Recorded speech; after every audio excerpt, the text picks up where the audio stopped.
Bienvenue sur Fréquence Tel Aviv. Donc, nous continuons aujourd'hui notre série d'interviews des candidats aux élections législatives pour la 8e circonscription des Français de l'étranger.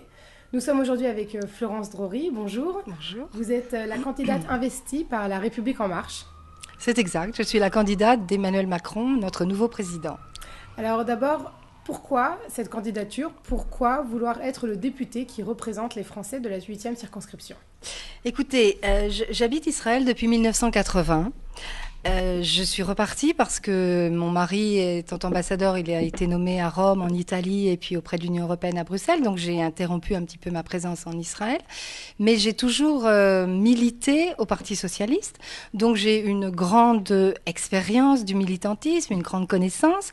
Et puis le temps passant, je suis de nouveau en Israël depuis 2011. Et puis je me suis retrouvée à me dire que c'était peut-être le moment de passer, d'appliquer ce que j'ai fait avec les autres. Et j'ai des idées, j'ai des engagements. Et je me suis dit que c'était peut-être le moment de le faire. Surtout qu'Emmanuel Macron est arrivé en offrant quelque chose de complètement nouveau, de complètement différent. Et on en parlera peut-être. Et donc, je me suis dit que c'était certainement le bon moment. Et je l'ai rejoint pour cette aventure très intéressante et assez unique. Alors c'est intéressant, vous avez rejoint Emmanuel Macron, mais en fait votre parcours est le parcours d'une socialiste. Vous étiez au Parti socialiste pendant très longtemps, au Parti socialiste en Israël. Pourquoi avoir décidé, pendant la campagne présidentielle, de quitter le Parti socialiste et de vous rallier au mouvement En Marche? Alors, c'est pas tout à fait comme ça, c'est exact. J'ai commencé mon militantisme et ma carrière auprès de François Mitterrand il y a très longtemps, en 1975. J'ai toujours milité au Parti socialiste, mais en fait, lorsqu'il y a eu les primaires du parti au mois de janvier, dès le lendemain de la décision de choisir, d'investir Benoît Hamon comme le candidat du Parti socialiste pour les présidentielles, immédiatement, j'étais la secrétaire de la section du Parti socialiste ici en Israël, et immédiatement, nous avons décidé, dès le lendemain, le 2 février, de nous mettre en retrait, parce que nous n'étions pas du tout d'accord sur la ligne de Benoît Hamon, aussi bien sur ses positions par rapport à Israël, par rapport au conflit, que ses propositions économiques ou institutionnelles, etc. Donc, je n'ai pas attendu. Ça a été immédiat. Et en toute transparence, nous l'avons diffusé sur les réseaux sociaux. Je suis partie à Paris pour le présenter, pour m'expliquer au Parti socialiste. Les choses ont toujours été faites en toute transparence. Et donc, je connaissais Emmanuel Macron. C'est quelqu'un avec qui nous avions travaillé, puisqu'il a été le ministre de François Hollande, du gouvernement que je soutenais. Donc, ça a été tout à fait naturel que de le rejoindre. Et il n'y a eu aucun problème pour nous, aucun problème de conscience. C'était tout à fait cohérent dans notre démarche que de rejoindre Emmanuel Macron, avec qui nous nous sentions une véritable communauté d'esprit, aussi bien sur la partie protection sociale, protéger les plus vulnérables, que sur ses positions en matière d'économie, et puis surtout ses positions en matière, par rapport à Israël, nous convenaient tout à fait. Donc il n'y a pas eu de questionnement trop grand pour rejoindre Emmanuel Macron. Alors précisons sur les questions israélo-palestiniennes, en quoi les positions de Benoît Hamon ne vous correspondaient plus et quelles sont celles dans lesquelles vous vous retrouvez chez le président Emmanuel Macron. Écoutez, en ce qui concerne Benoît Hamon, je ne me retrouvais pas du tout sur sa ligne pro-BDS, pro-boycott. Quelques jours avant, il avait rencontré Mahmoud Abbas et il lui avait déclaré que si il était élu président de la République, il reconnaîtrait de façon unilatérale l'État de Palestine comme préalable à toute négociation de paix. Et là, c'est un problème parce que, de mon point de vue, on ne peut pas poser comme préalable ce qui est en fait l'issue d'une négociation de paix. Donc c'était une ligne que nous ne pouvions pas suivre. C'était totalement intenable pour nous. Et face à nous, il y a Emmanuel Macron qui, lui, a une position radicalement opposée. Emmanuel Macron est contre le boycott. D'ailleurs, il est illégal en France. Donc il n'y a pas à revenir dessus. Il est contre BDS. Il est pour la solution à deux États. Il l'a dit quand il était même au Liban. Il l'a dit à Paris pendant la campagne, mais il l'a dit même quand il était au Liban. Et il a été très clair qu'il ne reconnaîtrait pas un État palestiniens de façon unilatérale, tant qu'il n'y aurait pas une solution de paix viable et qui soit acceptée entre les deux parties. Je pense que c'est une position tout à fait sage, tout à fait équilibrée. Il veut se poser en facilitateur, en intermédiaire, et il estime que s'il est facilitateur, il ne peut pas prendre parti ou, disons, faire des déclarations qui penchent plus d'un côté que de l'autre. Très bien. On va revenir maintenant sur les élections législatives. Elles vont se jouer au taux de participation. Et on sait que les Français en Israël votent peu pour cette élection. Alors, est-ce que vous pouvez aujourd'hui leur expliquer l'enjeu ? Écoutez, l'enjeu, il est simple. Ces députés de l'étranger, c'est une nouveauté. Enfin, les premiers ont été élus en 2012. C'est donner aux Français qui habitent à l'étranger une voix. C'est les reconnaître comme étant membres aussi de la communauté française nationale. Les Français de l'étranger, que ce soit en Israël ou ailleurs d'ailleurs, ont des problèmes, ont des préoccupations. Il y a les conseillers consulaires qui s'en occupent, qui instruisent parfois des dossiers, mais ce n'est pas suffisant. Leurs prérogatives sont assez réduites. Donc aujourd'hui, on donne la possibilité aux Français d'élire un député à l'Assemblée nationale, quelqu'un qui va les représenter, qui va voter des lois, bien entendu, parce qu'un député de l'étranger est exactement comme un député national. Mais il va représenter sa circonscription, exactement comme les Français en France représentent leur circonscription. Donc c'est l'occasion pour les Français d'utiliser leur voix, c'est l'occasion de faire passer les messages. Et c'est un acte démocratique. Vous savez, dans le monde, il y a des pays où il n'y a pas la démocratie, où le droit de vote est encore mis à mal. Donc c'est quelque chose qu'il ne faut pas galvauder. Et j'encourage bien entendu tous les Français à aller voter par procuration, parce que s'ils ont des difficultés pour aller voter le dimanche 4 juin et puis le dimanche 18 juin, on peut voter par procuration, c'est très important. Il faut faire son acte civique, son acte démocratique. Je crois que c'est très très important. Quelles sont à vos yeux les principales préoccupations des Français de l'étranger, en particulier des Français en Israël, et quelles sont en fait les solutions concrètes que vous leur proposez aujourd'hui ? Les préoccupations des Français de l'étranger sont un petit peu les mêmes un petit peu partout, parce qu'à partir du moment où vous êtes en dehors de la métropole et en dehors de l'administration régulière et tout, vous affrontez des difficultés, chacun étant dans des milieux, dans des pays avec des réalités locales différentes. En ce qui concerne les Français de l'étranger, je crois qu'il va falloir remettre à plat certains dossiers et les reprendre parce que rien n'a véritablement bougé. Il y a l'éternel problème de la reconnaissance des diplômes. Des choses ont été faites, il y a eu des avancées. Parce que vous savez, le travail, ce genre de travail, c'est aussi un travail collectif. On n'est pas tout seul à le faire. Il y a l'ambassade, il y a les conseillers consulaires, il y a les associations, et il y a aussi les bonnes relations ou moins bonnes avec les gouvernements locaux. Donc c'est un travail qui n'est pas un travail d'équipe, mais qui est un travail où plusieurs se mettent ensemble finalement pour faire avancer les dossiers. En Israël, par exemple, le dossier de la reconnaissance des diplômes, c'est surtout Eli Alalouf, le député à la Knesset, le député de Moshe Kahlon, qui, lui, a fait avancer la reconnaissance des diplômes, notamment pour les pharmaciens et pour les dentistes. Mais il y a encore le problème des infirmières. Donc c'est très difficile. Il y a aussi cet éternel problème de la reconnaissance automatique ou pas automatique du permis de conduire. Ça aussi, c'était une promesse du député sortant qui n'a pas été tenue. Mais je crois qu'il faut arrêter maintenant les grandes déclarations, les grands mouvements, et puis passer au travail, prendre les dossiers un par un, les problèmes des retraites, le problème de la fiscalité, parce que on se retrouve avec des conventions bilatérales qui finalement se retrouvent avec une double imposition, alors qu'il y aurait une exonération. Il y a ainsi un certain nombre de dossiers que nous devons reprendre et que si je suis élue, j'aurai l'avantage d'être en proximité totale avec le président de la République, parce que bien évidemment, je le connais personnellement, je connais beaucoup de ses ministres, je connais beaucoup de gens de cabinet, et puis quand vous êtes dans la majorité présidentielle à l'Assemblée nationale, vous avez une possibilité de travailler qui est bien différente que quand vous êtes dans l'opposition ou quand vous êtes complètement non inscrit. Donc évidemment, je serai à même de porter les doléances, de défendre les intérêts. Je ne dis pas que je vais tout réussir, je n'ai pas de baguette magique. Vous savez, promettre tout et n'importe quoi, ça ne sert à rien, parce que d'abord, ce n'est pas vrai. Puis à l'heure du bilan, eh bien, on se sent plutôt mal. Et puis, deuxièmement, c'est exactement cela, la raison pour laquelle l'électeur s'est détourné de la vie politique et se dit, je ne vais pas aller voter. Parce qu'on promet et on ne tient pas. Moi, je dis, il y a des problèmes, je vous écoute, je sais que vous avez des préoccupations très particulières. Si je suis élue, je vais reprendre tous ces dossiers, un par un, et je vais voir comment les faire avancer tranquillement, en allant discuter avec les cabinets. Vous savez, je ne suis pas pour les grands coups d'éclat, les opérations de com, parce que tout ça, on brasse du vent.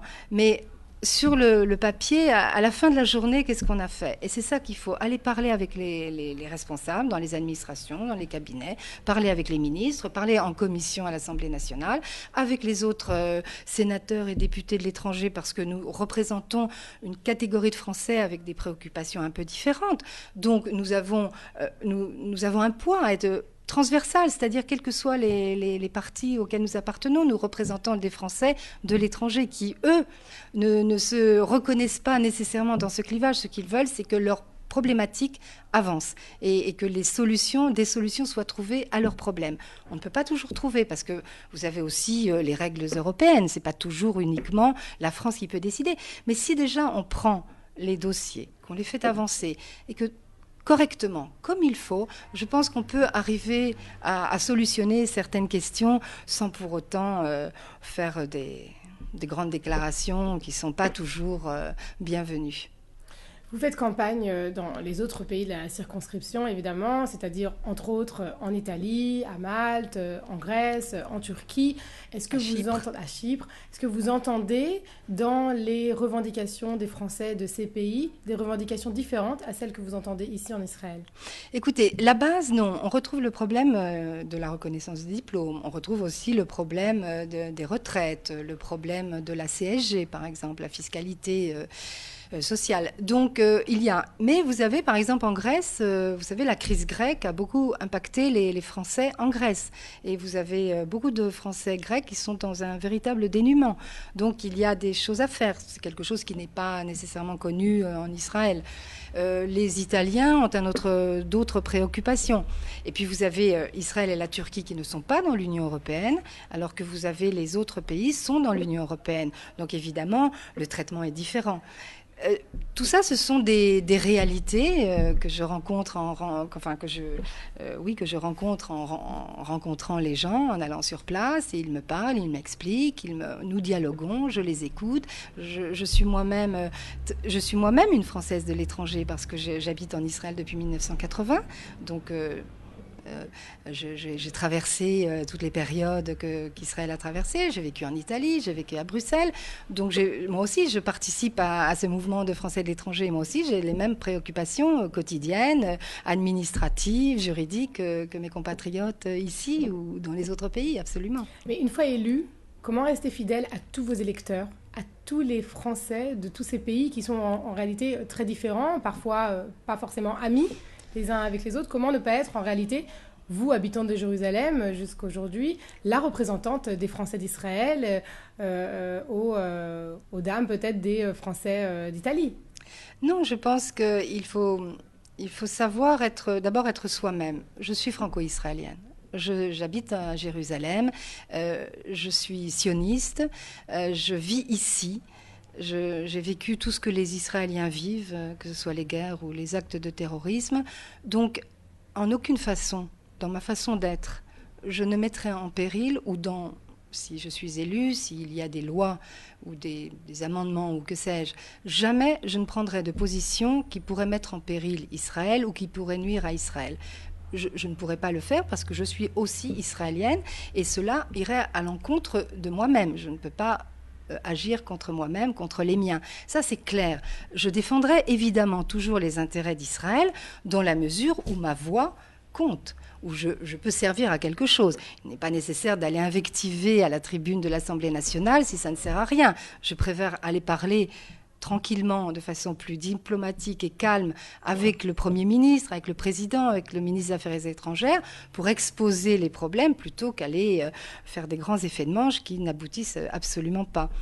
C'est clair. Mais au-delà de ça, je suis aussi française, comme tous nos compatriotes ici, comme nos compatriotes dans les autres pays, et je représente des Français qui vivent à l'étranger, qui ont leur vie, leur réalité, mais nous nous retrouvons tous en France, à l'Assemblée nationale française.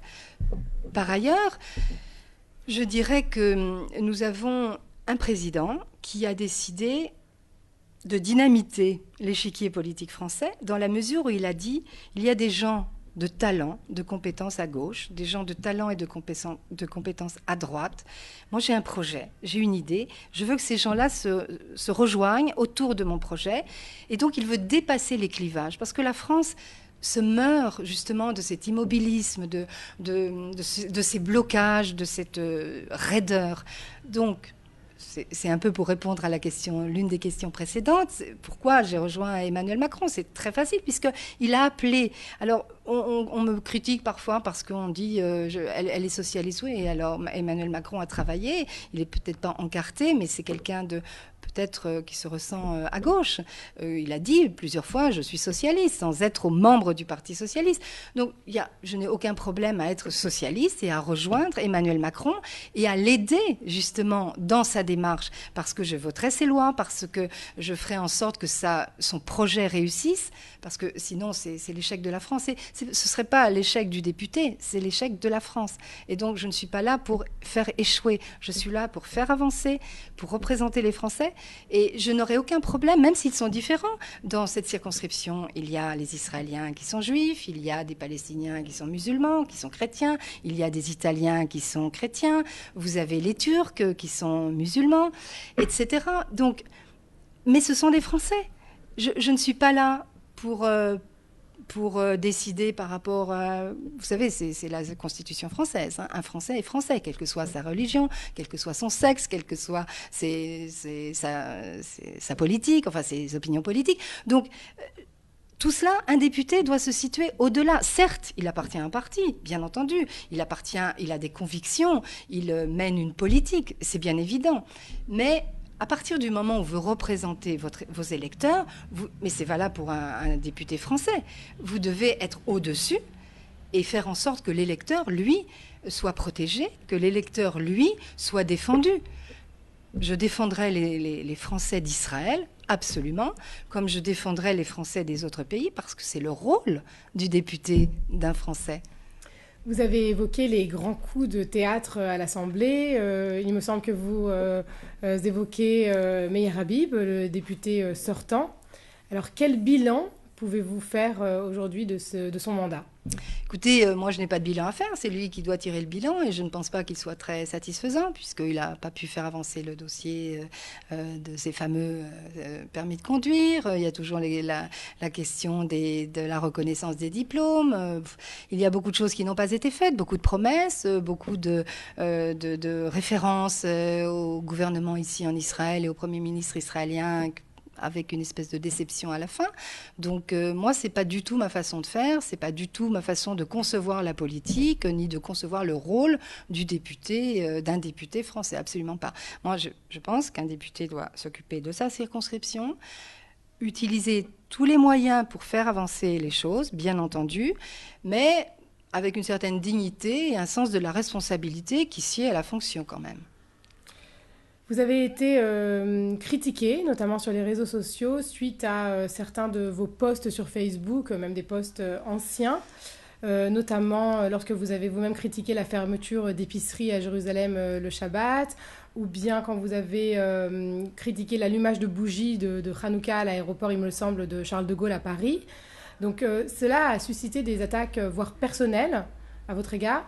Alors, est-ce que vous voulez profiter aujourd'hui de nos caméras pour répondre à vos détracteurs et peut-être clarifier votre position sur la laïcité et puis le judaïsme ? Je crois que ça a été une polémique qui a été envenimée plutôt parce que nous sommes en campagne, puisque à l'époque où j'avais écrit ces posts, personne n'avait réagi. Donc évidemment, ça a été mis en valeur et c'est des trolls qui sont venus un petit peu mettre de l'huile sur le feu. Non, écoutez, d'abord, je souhaiterais que les questions religieuses n'entrent pas dans ce débat, puisque c'est pas du tout le débat d'une élection française qui est un État laïque et on élit un député, on n'élit pas un représentant du rabbinat, on n'élit pas le représentant d'Israël. Ça, c'est une chose. Mais en fait... j'ai simplement... Ça a été mal interprété. Et Je conçois que peut-être des gens qui l'ont mal ressenti aient pu être blessés.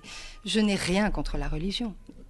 Pourquoi devrais-je être contre la religion? C'est pas parce que vous êtes laïque que vous êtes contre la religion. La laïcité, c'est au contraire la protection des religions. C'est permettre à chacun de pouvoir vivre sa religion, la pratiquer dans l'absolue certitude que cette religion, que le fait de pratiquer sa religion ne lui posera pas de problème et ne mettra pas sa vie en danger. Donc c'est ça la laïcité. La loi de 1905, c'est véritablement la protection.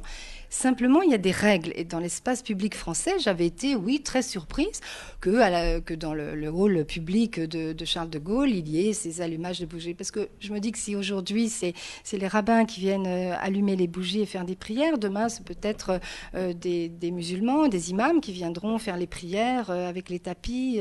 Et à ce moment-là, les gens diront quoi? Vous comprenez?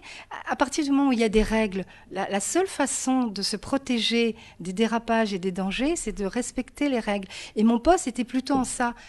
C'était simplement protégeons la laïcité parce que c'est elle qui vous protège. Ça ne voulait pas aller plus loin. C'était vraiment, je ne pars pas en guerre et surtout pas en guerre contre les religions. On ne va pas réouvrir ce chapitre de l'histoire, il n'en est pas question. Je continue juste un petit peu sur ce sujet pour justement vous en expliquer sur votre page Facebook. Vous avez publié vous-même un statut. Je cite un extrait. « En tant que résidente de Jérusalem, je me réjouis de son multiculturalisme qui fait la beauté de cette ville sainte. Capitale de l'État d'Israël, Jérusalem est la ville où se côtoient tous les secteurs que compte la population israélienne. Jérusalem doit rester la capitale ouverte et accueillante à l'égard de tous ses habitants. » Pourtant, le Quai d'Orsay, la France, officiellement, ne reconnaît pas Jérusalem comme la capitale d'Israël. Donc, est-ce que vous n'êtes pas là en porte-à-faux avec le président Emmanuel Macron qui vous a investi? Non, parce que d'abord, c'était ma formulation à moi. C'est pas une formulation juridique, c'est pas une déclaration officielle. Je voulais simplement dire que j'habite Jérusalem, que pour nous les Israéliens, Jérusalem est la capitale. C'est dans la terminologie quotidienne. On dit c'est la capitale d'Israël. Je sais parfaitement que le statut de Jérusalem n'est pas encore réglé au niveau international et qu'en effet, Jérusalem n'est pas reconnue comme la capitale d'Israël. Et ce n'est pas à moi d'interférer là-dedans. Il y aura un jour, j'espère, un processus de paix. Il y aura des négociateurs, israéliens, palestiniens. Il y aura une décision, j'espère, un compromis qui nous amènera la paix avec une série de compromis, de décisions, dont le statut de Jérusalem. À ce moment-là, on se ralliera tous à la décision pour parler de paix et de cette décision qui sera prise à la fin. C'est pour ça que moi, je ne veux pas entrer dans ces considérations. Simplement, j'habite Jérusalem, c'est notre capitale. C'est notre capitale. Nous avons comment dirais-je, les institutions, le gouvernement, la Knesset sont là. C'est tout. Ça n'allait pas plus loin. C'est une expression. Je ne veux pas, d'un côté, je ne suis pas schizophrène. Je vis à Jérusalem. C'est la ville, c'est la capitale des Israéliens, c'est notre façon de le ressentir. Mais je sais parfaitement qu'il n'y a pas encore de statut, enfin du moins que le statut de Jérusalem n'est pas réglé. Ce sera fait un jour, j'espère le plus rapidement possible. À ce moment-là, j'espère que nous n'aurons plus de problème. Et j'espère que quand même, quand je recevrai un courrier officiel de la France à mon adresse à Jérusalem, ce sera marqué Jérusalem-Israël. Ce n'est pas toujours marqué Jérusalem-Jérusalem. Alors, par exemple, est-ce une question que vous allez soulever avec le président Macron? Comment vous envisagez-vous le changement de la position du Quai d'Orsay, la position de la France sur les questions israélo-palestiniennes avec ce nouveau président? Écoutez, vous savez, je crois que c'est faire beaucoup d'honneur à un député de croire qu'il peut changer le monde, la réalité. C'est pas du tout aux députés des Français de l'étranger, même d'Israël, à avoir ces démarches. Bien entendu, dans mes conversations, j'en ai parlé, on en a déjà parlé avec Emmanuel Macron, bien entendu. Quand il était là en Israël, nous avons abordé toutes ces questions. Nous avons échangé et nous avons justement dit quelles étaient nos préoccupations à nous, Israéliens, notre ressenti. Mais vous imaginez bien que toutes ces questions vont être réglées au niveau d'abord des négociateurs palestiniens et israéliens. Ensuite, la France, j'espère, pourra être impliqué, être facilitateur dans ces négociations. Mais ensuite, il y a le parapluie de l'ONU. C'est l'ONU qui fera. Donc, non, moi, tout ce que je peux faire, c'est dire notre position et dire ma conviction personnelle. Parce que même si vous appartenez à un parti, vous avez des convictions personnelles, vous avez une conscience personnelle, et moi, je l'ai dit. Mais à part ça, c'est au moment où il y aura si un jour l'Assemblée nationale, j'aimerais tellement que l'Assemblée nationale puisse se prononcer un jour sur un accord de paix, ne serait-ce que symboliquement, sur un accord de paix entre Israël et les Palestiniens. Ce serait une très très belle avancée en cours de mandat, ce serait merveilleux. Face à vous dans cette élection, notamment Daphna Poznański, qui aujourd'hui est indépendante, mais qui était elle-même la représentante du Parti socialiste aux dernières élections.